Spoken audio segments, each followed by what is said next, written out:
एक छोटे शहर में एक बड़ा बंगला था। इस बंगले की ताकत और विलासिता के कारण लोग इसे राजमहल के नाम से जानते थे।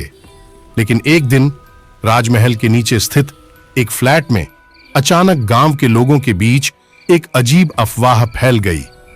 इस अफवाह के अनुसार राजमहल के फ्लैट में कोई भूत है।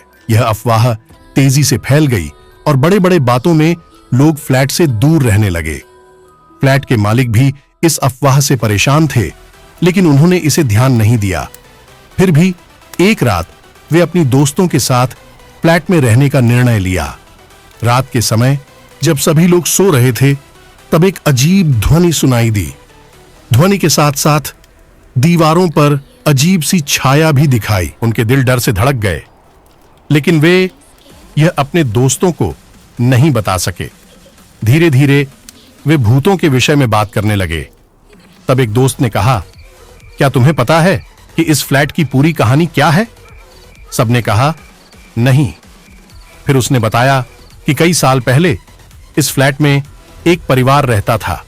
उनमें एक छोटी सी बच्ची भी थी। एक दिन वह बच्ची लापता हो गई और कभी वापस नहीं आई।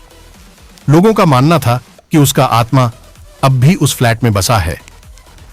इस कहानी को सुनकर सभी लोग डर गए और वहां से बाहर निकलने के लिए बहुत बेचैन हो गए। लेकिन एक दोस्त ने तोहफा के रूप में एक चीज ले जाने का निर्णय किया। उसने एक पुरानी कहानी सुनी थी जिसमें कहा गया था कि भूतों को अगर प्यार से संबोधित किया जाए तो वे शांत हो जाते हैं। इसलिए उसने सोचा कि वह भूत को प्यार से संबोधित करेगा और देखेगा क्या होता है। उसने फ्लैट के मध्य में खड़े होकर कहा, आप जो भी हो, हमें डराना बंद करें। हम तुमसे प्यार करते हैं और तुम्हारे साथ रहना चाहते हैं। ये बात सुनकर भूत थोड़ा शांत हो गया और उस फ्लैट को हमेशा के लिए छोड़कर चला गया।